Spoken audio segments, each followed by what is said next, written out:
is Howard China.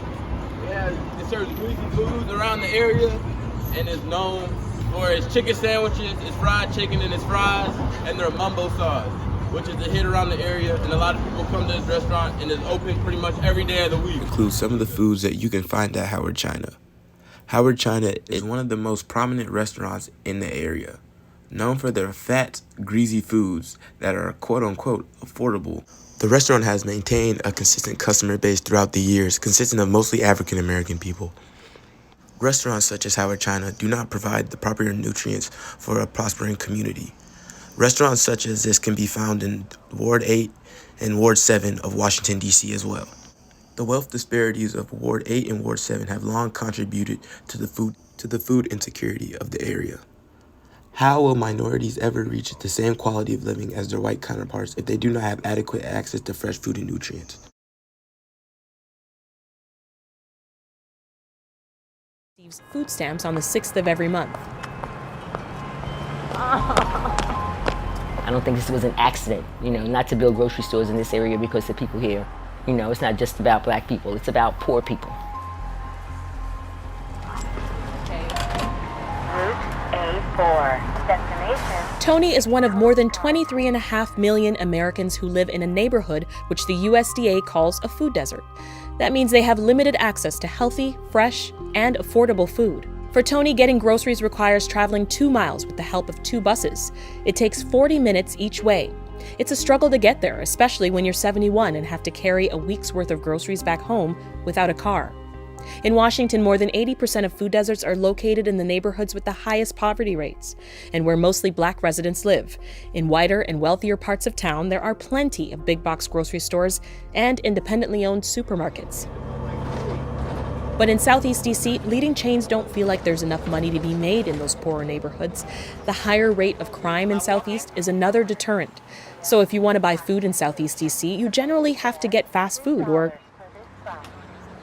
go to a convenience store. That leaves 150,000 people in the area in a food desert. Now we're calling it what it is, food apartheid. It's something that's planned.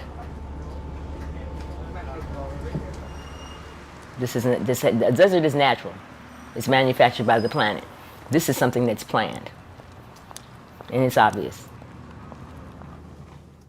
Cities across the nation, including Asheville, North Carolina, and Detroit, Michigan, have taken an alternative approach to addressing food security. These cities have focused on maintaining active community engagement to supply more nutritious food, either through urban farms and gardens or advocating for grocery stores and healthier restaurants. These community projects can better address the needs of local residents and can work more directly with them than nonprofit and other outside organizations. However, funding and participation must remain sustained to receive long-term benefits and increase food access. Low-income communities must designate committees and dedicate local residents who are passionate about the matter of food justice as well. In my opinion, community leadership and participation can generate the biggest change in low-income communities and develop long-lasting habits that can increase healthy food access and educate communities to focus on food-related issues, such as obesity and diabetes. It is also a practical and affordable... Tyrell Johnson, freshman finance major at Philadelphia, PA. All right, Tyrell. So how the demographics of your home? Like, tell us where you're from. Tell us the demographics, like how the people are in the area. Yeah. Like I said, I'm from Philadelphia. North Philly to be exact. So like it's really like a lot of people that look like me. So like I live in a Puerto Rican neighborhood, to say it like that. Mm-hmm. Like more so like the people are Spanish around me now. So like it's a lot of light skins, stuff like that. Just yeah. So what are the affordable food options in your community? So just any food options near you. You don't have to be, it can be anything. Well, to me, you got the EBT, that's the food stamps. But everybody's household is different. I can get whatever, but like the affordable around the area, the Poppy store, the corner store, the groceries, we got like a couple grocery stores, Chinese stores, stuff like that. Mm-hmm. I live in the hood, so like we don't got the restaurants and all that. So would you say like the affordable food options, are they healthy or nutritious, or are they just kind of like cheap, greasy foods or greasy junk food, mm-hmm. stuff like that?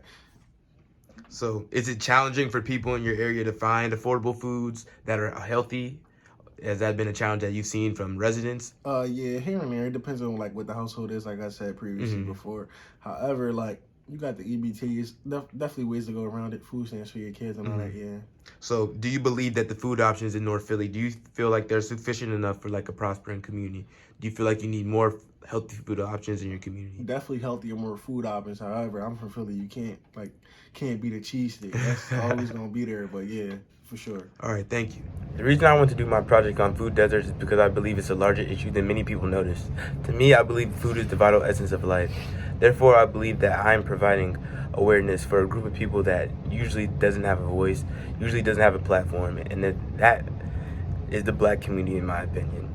My overall connection to food deserts is pretty large because I've seen them throughout my life. My family members have lived in food deserts, therefore I've been around them in their situations, and I've been able to see how they eat, and that's kind of necessarily had a big impact on me as I've gotten older, as my mom have changed our eating patterns. Where we live, there's more grocery stores and stuff like that, so therefore we're able to go get fresher foods, and like some of my family members who live in different areas who have harder times having access to that food. And that overall, and that really spurred the interest in me because I felt like I could provide solutions that people who may not understand food deserts could maybe just see these solutions and therefore communicate them to other people to just bring awareness to the situation. I'm not expecting a whole lot from my audience, but therefore I just want them to have that awareness, be able to communicate for a group of people, like I said, who usually don't have a voice, and give them a platform. And that's why I really stuck with community initiative, because I feel like it was the most engaging and it was the best way to eradicate food deserts, and it provides the most practical solution, as I mentioned earlier. This visual artwork by Henry Taylor reminded me of the burden that fast food restaurants and convenience stores play on Black communities. These restaurants and convenience stores have preyed on Black communities to help the expansion of their business scheme.